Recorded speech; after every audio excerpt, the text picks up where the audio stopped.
Y aquí Jessica Santiago Rentas en un episodio más de Recursos Humanos con Calle, hablando un poco de empleado que llegas a tu lugar de trabajo, está como un poquito sucio, cosas fuera de lugar, de repente nunca has visto un extintor en tu lugar de trabajo. Salud y seguridad es el tema de hoy, así que no se lo pierdan y gracias a nuestro auspiciador que siempre nos auspicia y está acá con nosotros, que cualquier caso de lo que sea, no solamente laboral, de derecho, que necesiten orientación, los pueden llamar al 787-306-3200. 787-306-3200, exija SBGB. Saludos y gracias por sintonizar un día más Recursos Humanos con Calle. Bienvenida, Carmen. Gracias, Jessica. Buenas tardes.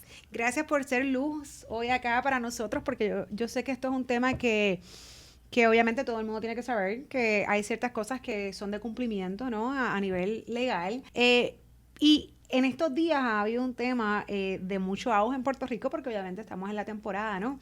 Ya casi culminando, pero de huracanes, ¿no? ¿Qué diría en este caso Puerto Rico OSHA si hubiese la situación donde, y te voy a poner un ejemplo, ¿verdad? Para no dejarte al aire, que sea bastante específico, donde mañana se avisó que viene una tormenta a las 5 de la tarde, comienza a pasar por Puerto Rico, entonces el patrono dice que tienen que ir a trabajar en su horario regular de las 8 de la mañana y pues ese empleado a las 12 se va o lo que fuese. ¿Dónde entraría o cuál sería la responsabilidad en este caso de Puerto Rico ya de hacerla a lo mejor, ¿verdad? Una bandera en este sentido. Bueno, la realidad es que esas son decisiones administrativas que toma cada patrono, pero claro está, nuestra oficina los orienta porque la base de nuestra ley, la ley 16 del 5 de agosto del 75, lo que dice es que todo patrono debe proveer a sus empleados empleo y un lugar de empleo que esté libre de riesgos reconocidos que puedan causarle muerte o algún daño a los empleados. Entonces, si ellos van a exponer a sus empleados a alguna condición de riesgo, pues podrían estar en violación de nuestra ley. Bueno, pero entonces si hablamos que es en el lugar de empleo, pues dentro del lugar no está pasando nada. Puede ser entonces ese traveling time cuando ese empleado salga a su casa. Hasta ahí llega entonces Puerto Rico OCHA. Bueno, nosotros nos aplica, ¿verdad? O podemos intervenir cuando son situaciones en el lugar de trabajo, pero como ya bien te dije, ¿verdad? Siempre orientamos al patrono porque tiene que tomar en consideración todas esas situaciones que podrían poner en riesgo la vida de algún empleado. Claro. Pero ya eso son medidas administrativas que él debe tomar. Y si algún empleado siente, ¿verdad?, que en su lugar de trabajo hay una condición que podría ponerlos en riesgo, en este caso, si digamos que ya el patrono les dice que se pueden ir en un momento en que ya hay peligro, pues el empleado podría hacer una llamada a nuestra oficina, tal vez no en ese momento, porque ya ahí no habría es muy nadie. tarde, pero luego se puede investigar para ver si el patrono pues tuvo alguna negligencia con los empleados. Claro, esa es la palabra yo creo que clave en esto y es la negligencia, ¿no? No es que no vengas a trabajar, es que no expongas, ¿verdad?, a los empleados a que pudiesen tener algún accidente o lo que fuese por alguna negligencia en el momento que finalmente los libraste de su puesto, ¿no?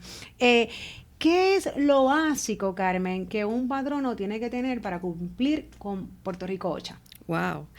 La salud y seguridad es bien amplio, ¿verdad? Y dependiendo del lugar de trabajo, son los reglamentos que pueden aplicar. Pero lo básico es, ¿verdad?, que el lugar de trabajo tiene que estar libre de riesgos reconocidos. Pero hay unos reglamentos que van dirigidos a la industria general y hay otros que van dirigidos a la industria de la construcción. Y para eso nosotros tenemos unos códigos de regulación federal. 1910 aplica a la industria general y 1926 aplica a la industria de la construcción. Y dentro de esos códigos, pues hay un montón de reglamentos, ¿verdad? Que si vamos uno por uno, no acabamos. Y es importante porque, por ejemplo, yo sé que en muchas industrias, y no necesariamente solamente la construcción, que están los chalecos reflectivos, los capacetes, etcétera, que se cree conciencia no solamente de que pues hay que estar en cumplimiento de ley, sino porque a veces, a veces es bien difícil poder hacer que los empleados, ¿verdad? Y tienes que entrar en la disciplina para que cumplan con esto, no solamente porque tienes que estar porque si de repente llega mañana un investigador de OSHA y resulta que hace una inspección y las personas no tienen su equipo de seguridad, pues aparte de que es una multa, la realidad es que estás exponiendo tu vida, porque ¿sabes? ¿Hasta dónde realmente un capacete te puede proteger? Bueno, pues dentro de la ley 16 está establecido en la sección 6 que el patrono debe proveer a cada uno de sus empleados el equipo de protección o las medidas, equipo de salvaguarda que sea necesario para proteger a esos empleados. Pero dentro de esa sección también dice que los empleados son responsables de usar el equipo de protección personal que el patrono le proveyó y que debe cuidarlo. Aparte de eso, pues también dice que el patrono, además de proveérselo, tiene que asegurar que los empleados lo usan. Ahora bien, no es proveerle cualquier equipo de protección personal. El patrono tiene que evaluar las condiciones de trabajo para ver a qué riesgo está expuesto ese empleado. Y en base a esa evaluación, que se le llama análisis de riesgo, que debe ser por tareas, pues él va a decidir cuál es el equipo de protección que ese empleado necesita para estar protegido. Y entonces no es simplemente entregárselo al empleado. Tiene que adiestrar a ese empleado y explicarle por qué esto te va a ayudar, de qué te va a proteger, cómo debes usarlo, cómo te lo debes poner, cómo te lo debes quitar, porque cada equipo de protección es diferente, ¿verdad? Y pues no todo se usa de la misma forma. ¿Qué limitaciones también tiene ese equipo de protección personal? Porque el hecho de que lo tengas puesto no te va a proteger 100%, ¿verdad? Siempre tiene sus riesgos. Eso, entre otras cosas. O sea, que el patrono es responsable de evaluar las condiciones de trabajo, proveerle ese equipo de protección personal que sea necesario de acuerdo a esa evaluación, libre de costo a los empleados. Qué bueno que acabas de Y aclarar que el empleado, eso. pues también tiene una responsabilidad dentro de la ley de utilizar ese equipo de protección personal. Claro, la responsabilidad es compartida porque al final del día estamos velando por la seguridad del empleado, pero qué bueno que aclaraste el punto de libre de costo, porque, por ejemplo, un tema que se escucha mucho en la calle, que son los zapatos de seguridad. Está establecido también por la ley, usted me corrige, que hay ciertas funciones o ambientes donde se requiere un zapato de seguridad.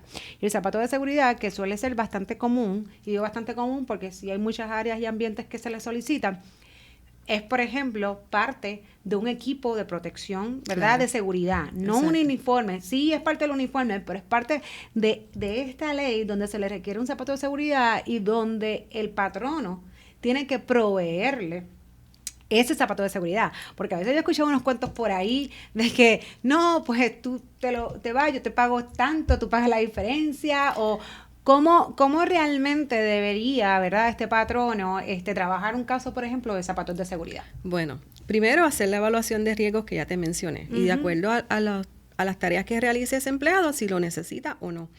Y es libre de costo, pero sí puede establecer un tope. Digamos, yo te voy a pagar $70. Si tú quieres un zapato de seguridad que cueste más, pues el empleado puede pagar esa diferencia. Claro, siempre cuando el tope dé para comprar un par de zapatos. Claro, pues si yo tengo un tope de $20 y no hay ningún zapato en el mercado de $20, pues obviamente no estoy en cumplimiento. No, y otra cosa también importante es que hay, sin mencionar ninguna marca ni ninguna tienda, hay varias tiendas que venden zapatos de seguridad, pero no necesariamente cumplen con los requisitos. Porque yo he visto zapatos de seguridad, pero que al frente no tienen el metal o no está. Entonces, hay unas cosas que son como específicas donde tiene que tener que cumpla mínimo con este tipo de zapatos porque el empleado está expuesto a ciertas cosas. Y hay unos que se denominan safety shoes o zapatos de seguridad que no necesariamente te van a proteger, ¿no?, de un accidente. Bueno, están los que son de punta de acero, ¿verdad?, que te van a proteger los dedos si cae un objeto pesado.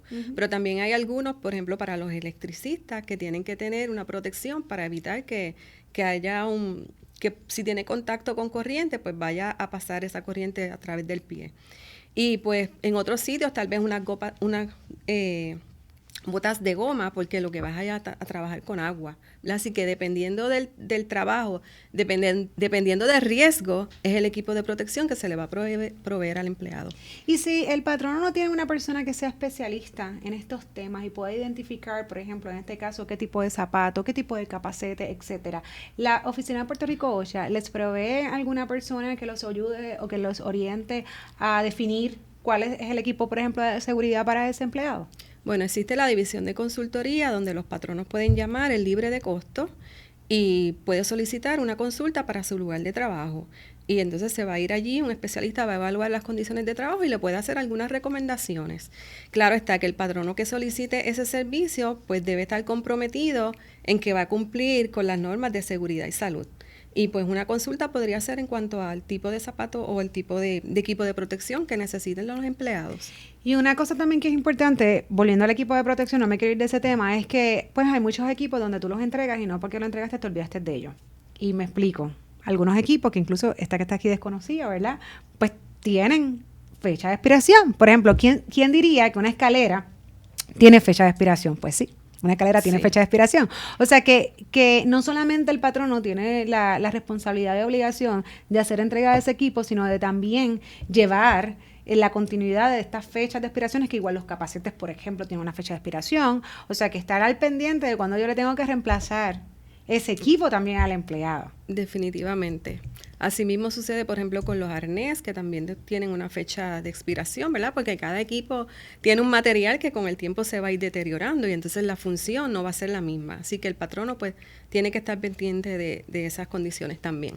Carmen, yo he tenido consultas de todo, algunas, ¿verdad? Bastante generales o que pasa, que es el day to day, otras que tú dices, wow, ¿verdad? ¿Cómo se manejan estas situaciones? Y, por ejemplo, empleados que te dicen, mira, no sé hasta dónde Puerto Rico echa la oficina, por ejemplo, para llevar una preocupación como esta, pero mi oficina es un asco. Ahí no se limpia. O hay agua al frente y no se bota, entonces pues digo, y que esto yo creo que ya es a nivel en general, porque hasta los vecinos tú puedes, ¿verdad?, hacer ciertas quejas cuando hay aguas, ¿verdad?, que están empozadas, etcétera. Aquí comején. Yo donde estoy, los escritorios tienen comején, hay hongo en las paredes. ¿Hasta qué punto Puerto Rico OSHA también interviene en una situación como esta? Claro que sí. Uno de los reglamentos dice que los lugares de trabajo deben mantenerse limpios, ordenados y en las mejores condiciones sanitarias. Así que podría haber una violación si el patrono no está cumpliendo con eso. En cuanto a los empleados, pues tienen todo el derecho de radicar una querella en nuestra oficina. La información del querellante siempre se mantiene de forma confidencial. Pero cuando es una oficina que hay 2 empleados, es obvio bastante poder identificar cuál fue el empleado, que yo sé que no deberíamos tomar represalias, que incluso no se pueden tomar represalias. Pero yo creo que es el miedo, ¿no? Es el primer sentimiento que te viene, la emoción donde si yo hago esto, la repercusión va a ser esta. O sea, que cómo nosotros podemos fomentar, ¿verdad?, que los empleados pues sí reporten este tipo de situación, o cuáles son los pasos, porque a lo mejor pues hay desconocimiento de parte del patrono y con dejarle saber, pues, ¿verdad? Yo no estoy diciendo que esté bien, pero hay gente que es más limpia que otra, entonces a lo mejor así está en la casa, lo que pasa es que si en la casa tú estás, ese es tu problema, acá estás afectando a otro. Cierto. O sea que, ¿cuáles serían los pasos sugeridos para una situación como esta? Bueno, el empleado, de acuerdo al lugar donde trabaje, de acuerdo al pueblo, ¿verdad? Hay 6 oficinas de área de Puerto Rico OSHA, una en Arecibo, Mayagüez, Ponce, Carolina, Caguas y San Juan. Entonces, de acuerdo al lugar de trabajo, es la oficina que le corresponde al empleado radicar una querella. Sí te dije, ¿verdad?, que es confidencial, pero definitivamente esa preocupación que me mencionaste es la que escuchamos todo el tiempo, que los empleados no se atreven a hacer una querella porque piensan que el patrono va a tomar una represalia en su contra. Los empleados, aparte de que tienen, por la ley, tienen derecho a radicar la querella, también están protegidos de si algún patrono comete algún tipo de discrimen por ellos haber hecho una notificación de seguridad y salud. Así que se le orienta al empleado que en caso de luego de una intervención nuestra o de ellos haber hecho una notificación de seguridad y salud y que el patrono sospeche, ¿verdad?, que fue ese empleado, porque como bien dijiste, si hay solamente 2 empleados en ese lugar, pues el patrono puede sospechar, o si el empleado ha traído esa preocupación ante el patrono anteriormente, pues va a decir, pues fuiste tú quien radicó esa querella. Pues le decimos al empleado que puede radicar una querella por discrimen en nuestra oficina. De todos modos, cuando un especialista va hasta el lugar de trabajo, se reúne por primera vez con el patrono, en lo que se le llama una conferencia inicial, le expone bien claro al patrono que no debe discriminar contra ningún empleado porque sospeche que haya radicado una querella en nuestra oficina. Igualmente, cuando se va a hacer el cierre del caso, se le recalca eso al patrono. De que hay algunos que lo hacen, pues definitivamente sí pasa. Claro, que no es lo correcto y no es lo que debería, no solamente en este escenario, sino en muchos otros cuando hacen querella, ya sea en el Departamento del Trabajo, en la Unidad Antidiscrimen. Entonces, ¿cuándo OSHA va y audita a un patrono? Pues hay diferentes formas para llegar hasta un lugar. Primero, si se nos notifica que hay un peligro inminente que esté poniendo en riesgo la vida de algún empleado. Ahí pues el director de la oficina hace todos los arreglos a la brevedad posible para que uno de los especialistas vaya y visite ese lugar. Otra razón sería que ocurra un accidente en el que un empleado pierda la vida. En ese caso, el patrono tiene 8 horas para notificarlo a nuestra oficina. que haya un accidente en el que un empleado sea hospitalizado, en el que un empleado sufra alguna amputación o en el que pierda uno o ambos de sus ojos. Y en esos 3 casos el patrono tiene 24 horas para notificarlo a nuestra oficina. Y una vez ustedes reciben esas notificaciones, automáticamente van a investigar estos casos. A la casos. brevedad posible. Okay. La otra sería que un empleado radique una querella en nuestra oficina donde alegue que hay unos riesgos para su salud o su seguridad. En todos estos escenarios han habido notificaciones de diferentes fuentes, pero han habido. ¿Sabe? Puerto Rico OSHA puede presentarse ante un patrono porque sí, porque random test, yo dije, yo voy a tomar esta lista de patronos de esta área de Puerto Rico y pues al azar, estos son los que yo voy a auditar. Aparte de los que ya te mencioné, están los referidos, que los puede erradicar cualquier otra persona, y están las inspecciones programadas. Eso que me estás diciendo solamente ocurre, ¿verdad?, con inspecciones programadas. Y esto es que cada cierto tiempo se escoge un tipo de patrono en particular, se hace un listado al azar de los establecimientos que caigan dentro de ese tipo de patrono y se van a visitar. Por ejemplo, en estos momentos hay un programa de énfasis local que va dirigido a las estaciones de gasolina. Y ahí pues se hace un listado y se escoge así al azar y se van a visitar sin que tenga que mediar ninguna de las que te mencioné anteriormente. Que ese sería el caso último que me mencionaste. Pero no es así porque sí tan sencillo, ¿verdad? Tiene que haber un programa de énfasis local, de énfasis especial o de énfasis nacional para nosotros poder llegar al lugar. ¿Y hasta dónde el patrono tiene la obligación de abrirle las puertas a un investigador, un especialista de Puerto Rico? Pues debería hacerlo, ¿verdad? Si algún patrono nos niega la entrada, nosotros podemos buscar un supina o algo así del tribunal para que nos permita hacerlo. Pero lo puede hacer. Lo que pasa es que ustedes van a buscar las herramientas para hacerlo como quiera. Pero en ese momento lo podría hacer. Lo más recomendable es que nos atiendan de buena fe. Claro, que le abran las puertas de buena fe, claro, como siempre. Porque después que vayan molestos no es lo mismo. Exacto. Bueno, no, tampoco, porque nosotros no vamos a ir a abusar, ¿verdad? Si existe una condición, existe. Claro, pero que haya una buena relación desde el inicio, ¿no? Eso sería lo mejor, lo ideal. Porque otra de las preguntas que te iba a hacer es que ustedes no siempre cuando llegan, ¿verdad? Porque yo he escuchado, y esa es la mentalidad, yo creo, la percepción que tienen de OSHA, Puerto Rico OSHA, que llegan, nos multan al momento. Pero también he escuchado que en ocasiones ustedes hacen señalamientos y no necesariamente una multa, no obstante, si hay ese señalamiento que debe ser corregido, tiene un término, un periodo que si no cumple, entonces, pues sí, ahí viene la multa. Sí, básicamente nosotros tenemos 2 divisiones para hacer cumplir la ley. Está el negociado de inspecciones que va a llegar al lugar de trabajo por esas razones que ya discutimos, ¿verdad? Si un especialista llega y observa una condición de riesgo, desde el primer día lo puede señalar. El que tenga o no tenga multa va a depender de la clasificación que se le dé al riesgo. Y la clasificación es de acuerdo a la gravedad de una condición que pueda adquirir un empleado por estar expuesto a ese riesgo. Por otro lado, está la división de consultoría, que van hasta el lugar de trabajo a petición del patrono. Y ya ahí, pues, se llega, se hace una inspección del lugar y si se encuentran que hay violaciones, se le van a dar las recomendaciones al patrono para que corrijan esas condiciones. Pero ahí no se emiten multas, porque ya ahí se ve la buena fe del patrono de mantener sus lugares de trabajo libres y seguros. Claro está que sí. Escuchen, patrono, la buena fe es importante y te pueden orientar sin tenerte que multar. Claro que sí, que los patronos que soliciten ese servicio, como mencioné ahorita, tienen que tener ese compromiso de que si se observa alguna condición de riesgo, ellos lo van a corregir. Se le otorga un tiempo para que se lleven a cabo esas correcciones. Si al pasar el tiempo la oficina no recibe ninguna información de que esa condición fue corregida, podría referir el caso a la división de inspecciones, al negociado de inspecciones, y de ellos llegar al lugar y encontrar que las condiciones todavía están, pues sí podrían emitir un señalamiento. Y baños, vamos a hablar de los baños. Ahorita mencionaste algo que es la construcción y es un ejemplo pues bastante chévere poderlo citar, porque obviamente sabemos que la construcción pues está ¿verdad?, puesto a diferentes lugares, diferentes escenarios, la mayoría, ¿verdad?, exteriores. Entonces, pues a veces los accesos al baño pues son difíciles y pues normalmente por lo que yo he visto en estos casos, pues lo que se hace es que se ponen letrinas, por ejemplo. Pregunto, porque también tenemos los lugares donde hay un baño, pero es el mismo baño para los clientes que para los empleados. ¿Hasta dónde el baño o cuántos baños o si son unisex, porque entonces yo he tenido a veces las situaciones que he escuchado, no, porque como eso es un baño portátil, yo no voy a ir. Es que mi obligación es ponerte un baño, no es ponerte un Exacto. baño con estas especificaciones, y un baño portátil cumple.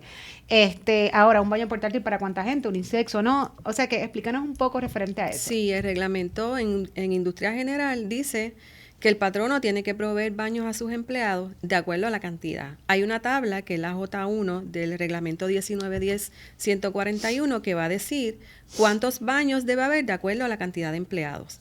De los que recuerdo, ¿verdad? Porque los reglamentos de salud y seguridad son tantos que uno no se los aprende de memoria, pero de 1 a 15 debes proveer un baño. De 16 a 35 son 2. Y según vayan aumentando la cantidad de empleados, pues es la cantidad de baños que se le debe proveer. Dice que debe ser por sexo, pero también dice que si tú tienes un baño que puedes cerrar con seguro, mientras la persona está allí adentro, pues puede ser compartido por sexo.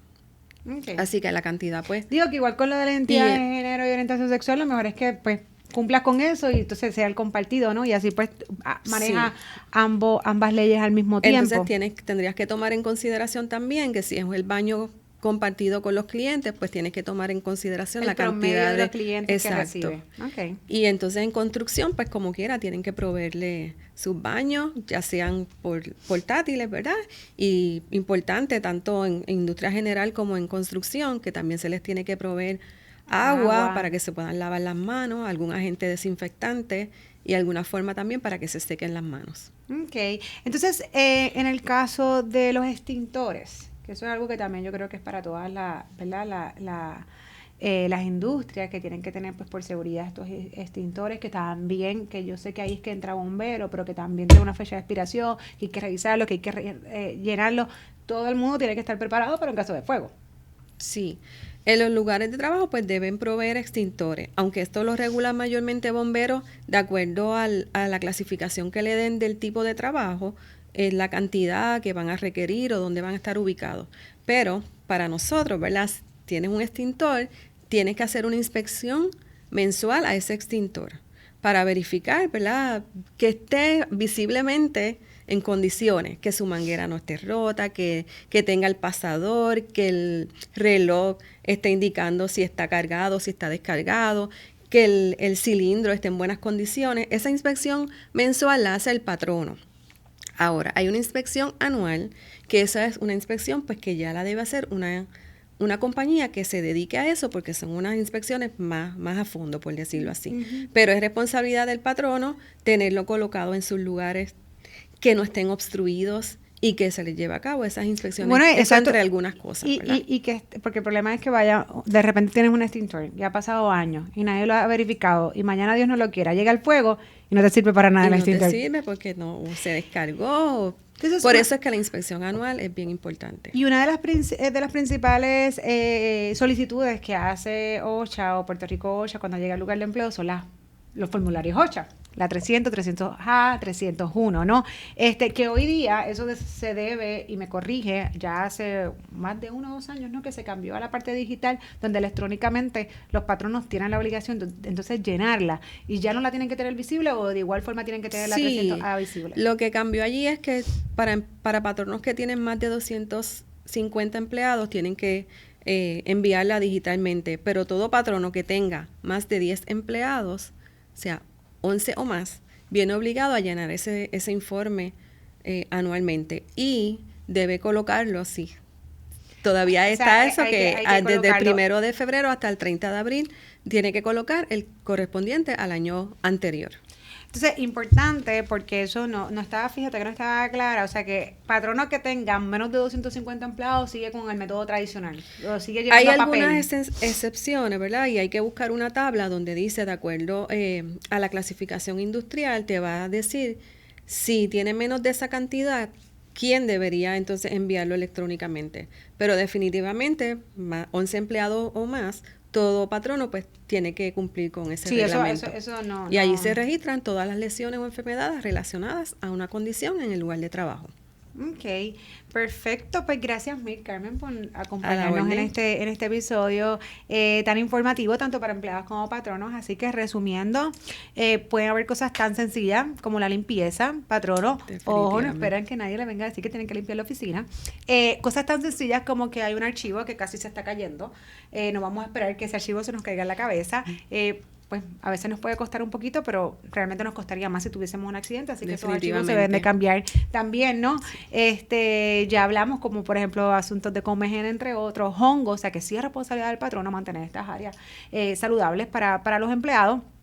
Hasta obviamente ya cosas que son ya más específicas como los equipos de seguridad, etcétera. Así que los invito a que hagan estos análisis de riesgo y estén al día y creen sus programas de salud y seguridad para que podamos tener, ¿verdad?, esa guía tanto los patronos como los empleados de qué hacer y cómo, ¿verdad?, tenerlo en el momento que sea necesario. Así que esto es Recursos Humanos con Calle. Gracias mil siempre por sintonizarnos.